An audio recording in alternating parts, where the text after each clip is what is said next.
ஓம் ஸ்ரீராம ராம ராமேதி ரமே ராமே மனோரமே சகசிரநாம தத்துல்யம் ஸ்ரீராமநாம வராணனே. உலகம் யாவையும் தாமுழா வாக்கலும் நிலைபெறுத்தலும் நீக்கலும் நீங்களா அழகிலா விளையாட்டுடையார் அவர் தலைவர் அன்னவர் சரண் நாங்களே. எத்திர எத்திர ரகுநாத கீர்த்தனம் தத்திர தத்திர கிருத்தமாஸ்தகாஞ்சலிம் வாஷ்பவாரி பரிபூர்ணலோச்சனம் மாருதிம் நமது ராட்சசாந்தகம். அஞ்சிலே ஒன்று பெற்றான் அஞ்சிலே ஒன்றை தாவி அஞ்சிலே ஒன்று ஆறாக ஆரியர்க்காக ஏகி அஞ்சிலே ஒன்று பெற்ற அணங்கை கண்டு அயலாரூரில் அஞ்சிலே ஒன்றை வைத்தான் அவன் எம்மை அழித்துக் காப்பான். இன்னைக்கு நம்ம கம்பராமாயணத்துல பாலகாண்டத்துல மிதிலை காட்சி படலத்துல 154வது பாடல் பார்க்க போறோம். கொல்லாழி நீத்து அங்கு ஓர் குனிவயிர சிலை தட கைகொண்ட கொண்டல் எல்லாழி தேர் இரவு இளங்கரத்தால் அடிவருடி அனந்தல் தீர்ப்ப அல்லாழி கரை கண்டான் ஆயிரவாய் மணி விளக்கம் அழலும் சேக்கை தொல்லாழி துயிலாதே துயராழி நெடுங்கடலுள் துயில்கின்றானே. இதுதான் பாட்டு. இப்ப நம்ம பதம் பிரிச்சு பொருள் பார்க்கலாம். அங்கு கொல் ஆழி பார்க்கடலில் கொல்லவல்ல சக்கரப்படையை நீக்கிவிட்டு ஓர் குனி வைரச் சிலை வளைந்து உறுதி வாய்ந்த ஒப்பற்ற கோதண்ட வில்லை தடக்கை கொண்ட பெரிய கையிலே கொண்டு எழுந்தருளிய கொண்டல் மேகவர்ணனான ராமன் 1000 வாய் 1000 முகங்களிலும் மணி விளக்கம் அழலும் மாணிக்கமான விளக்குகள் ஒளி செய்ய பெற்ற சேக்கை ஆதிசேஷனாகிய படுக்கையிலே தொல்லாழி பழமையான பார்க்கடலில் துயிலாது தூங்காமல் இருந்து துயராழி பார்க்கடலில் பாம்பு அணையில் பள்ளி கொள்ளாமல் ராமனாக அவதரித்து சீதையை சேராமல் உண்டாகிய மனத்துன்பமாகிய நெடுங்கடலுள் பெரிய கடலில் துயில்கின்றான், மயங்கி கிடக்கின்றான்.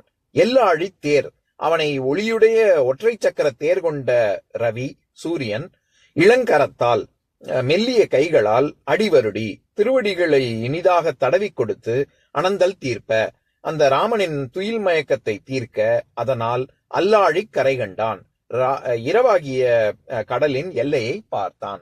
இப்ப நம்ம இந்த பாட்டுல இருக்கக்கூடிய நயங்களை பார்க்கலாம். அதாவது சூரியன் உதித்து அவனுடைய கதிர்கள் வெளிப்பட்டு அதை தோன்றிய அளவில் ராமனினுடைய துயிலிலிருந்து நீங்க பெற்றான் அப்படிங்கறதான் கம்பர் வர்ணிக்கிறாரு. பொதுவாகவே நம்ம உயர்ந்தவர்கள் முதியவர்களாக இருக்கட்டும், நம்ம யாருக்கு மரியாதை கொடுக்குறோமோ தாத்தா பாட்டி அப்பா அம்மா இந்த மாதிரி பெரியவங்க, நம்ம வீட்டுல இருக்கக்கூடிய பெரியவங்க, இவங்களெல்லாம் நம்ம தூக்கத்துல இருந்து எழுப்பணும் அப்படின்னாலே சும்மா இங்க இருந்து அப்பா அம்மான்னு பக்கத்து அறையில இருந்து கத்துறதோ இல்லாட்டி தாத்தா பாட்டின்னு கூச்சல் போடுறதோ இந்த மாதிரி எல்லாம் எழுப்பக்கூடாது. அல்லது அங்க போய் டமார்னு கதவை திறக்கிறது இந்த மாதிரி எல்லாம் பண்ணக்கூடாது. அவங்க பொதுவா என்ன சொல்லுவாங்கன்னா, நம்ம விஞ்ஞானத்திலயும் சரி இதே கருத்து தான். என்னன்னா, நம்ம ஐம்பொறிகள், நம்ம கேட்கும் சக்தி, பார்க்கும் சக்தி, தொடு உணர்ச்சி, இந்த 5 நுகரும் சக்தி, இது எல்லாமே எது முதல்ல விழித்து கொள்ளும்? இந்த ஐம்பொறிகள்ல எது முதல்ல விழித்து கொள்ளும் அப்படின்னா காது தான் முதல்ல விழித்து கொள்ளும். நம்ம தூக்கத்துல இருந்து எழும்பக்கூடிய பொழுது காது தான் முதல்ல, அந்த அந்த கருவி தான் முதல்ல வேலை செய்யும் அப்படின்னு சொல்லுவாங்க. அதனால போய் அவங்க பக்கத்துல உட்கார்ந்து கால்மாட்டு பகுதியாக உட்கார்ந்து மெதுவாக அழைத்து அதுக்கப்புறமா அவங்கள காலை தொட்டு வருடி எழுப்பணும். அதுதான் முறை, அதுதான் மரபு. அந்த மரபின்படிதான் இங்க கம்பரும் சொல்றாரு. ஏன்னா அவங்க நம்ம காது முதல்ல எழும்புதுங்கிறதுனால அதனாலதான் அழைக்கிறோம். நம்ம மெதுவா அழைச்சு அதே மாதிரி காலையும் வருடி கொடுத்து இது பண்றோம். இதனாலதான் மகாபாரதத்துல கூட கண்ணன் யாரு பக்கம் சண்டையிடணும் அப்படின்னு சொல்லும் பொழுது கர்வம் கொண்ட துரியோதன தலைமாட்டுல பக்கமா போய் உட்கார்ந்துருப்பான். ஆனா அர்ஜுனன் அப்புறமா தான் வருவான். ஆனா கண்ணனுடைய திருவடிகளின் பக்கத்துல உட்கார்ந்து கண்ணன் எழுந்திருக்கிற வரைக்கும் உட்கார்ந்துருப்பான்ல. இதுதான் அங்கேயும் சொல்லியிருப்பாங்க. எதுக்கு சொல்ல வரேன், பொதுவாகவே உயர்ந்தவர்களை எழுப்பக்கூடிய மரபு அதுதான். அந்த மரபின்படி இங்க கம்பர் என்ன சொல்றாரு, ராமனை கதிரவன் எழுப்பும் பொழுது எப்படி எழுப்புறான், துயில் எழுப்பும் பொழுது எப்படி எழுப்புறான் அப்படின்னா, கதிரவனுடைய கதிர்கள் ராமனுடைய பாதத்துல படுது, அப்படித்தான் ராமன் துயில் கண் விழிக்கிறான் அப்படின்னு சொல்றாரு. இந்த இடத்துல கொண்டல், அதாவது ராமன் அப்படின்னு வெளிப்படையா சொல்லாம எப்பவுமே கம்பர் ஒரு ராமனா இருந்தாலும் சரி சீதையா இருந்தாலும் சரி வேறு ஒரு சொல் கொடுத்து தானே இது இத்தனை பாடல்களை பார்த்துட்டு வரோம். அந்த மாதிரி இங்க தடக்கை கொண்ட கொண்டல் அப்படின்னு சொல்றாரு. தடக்கைனா ரொம்ப பெரிய கைன்னு அர்த்தம்.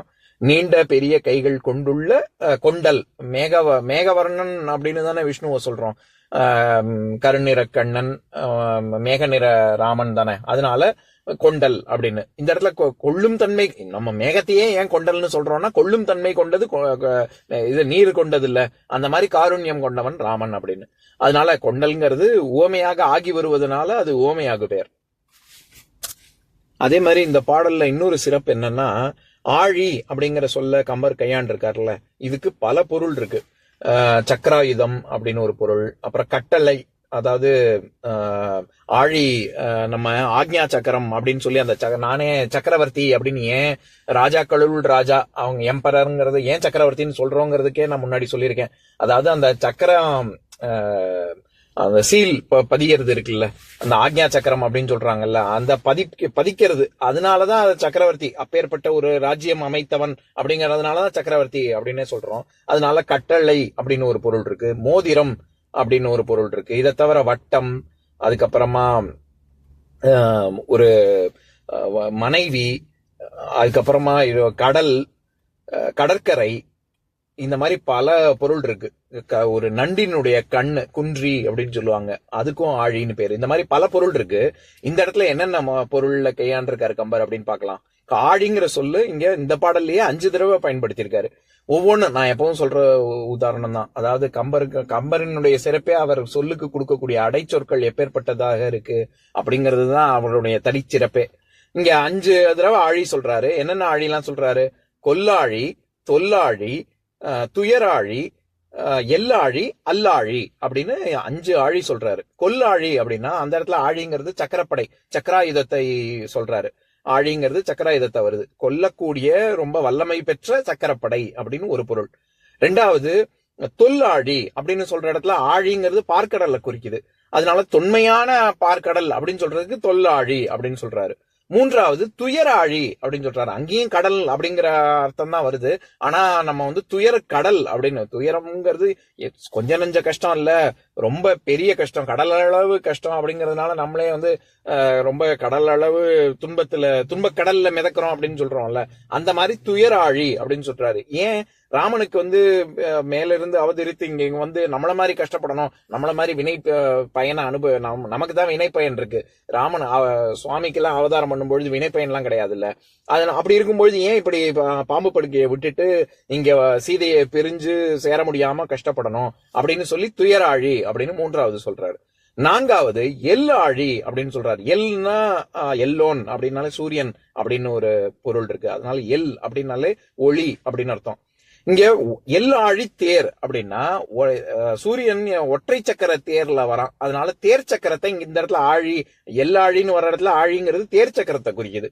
இறுதியாக அல்லாழி அப்படின்னு சொல்ற இடத்துல அங்கேயும் கடலை தான் குறிக்குது. ஆனா இரவின் கடற்கரை, இந்த இடத்துல கடற்கரை ஆழிக்கரைன்னு வருது. அல்லாழி கரை கண்டான் அப்படின்னா இரவின் கரையை கண்டான் அப்படின்னு என்ன அர்த்தம்? வைகரை பொழுது. இரவின் கரைங்கிறது எது? இரவு முடியும் பொழுது விடியற்காலை பொழுது தானே இரவின் கரை. அதனால வைகரை பொழுது அல்லாழி கரை கண்டான் அப்படின்னு சொல்றாரு. ஆக ஆழிங்கிற சொல்லு 5 முறை பயன்படுத்தியிருக்காரு. 5 முறையும் வெவ்வேறு பொருள் வரும்படி பயன்படுத்தியிருக்காரு. இப்ப நான் பாட்டை இன்னொரு தடவை படிக்கிறேன் கேளுங்க. கொல்லாழி நீத்து அங்கு ஓர் குனிவயிர சிலை தட கைகொண்ட கொண்டல், எல்லாழி தேர் இரவு இளங்கரத்தால் அடிவருடி அனந்தல் தீர்ப்ப, அல்லாழி கரை கண்டான் ஆயிரவாய் மணிவிளக்கம் அழலும் சேக்கை தொல்லாழி துயிலாதே துயராழி நெடுங்கடலுள் துயில்கின்றானே. இன்னொரு நாள் இன்னொரு பாட்டு பார்க்கலாம்.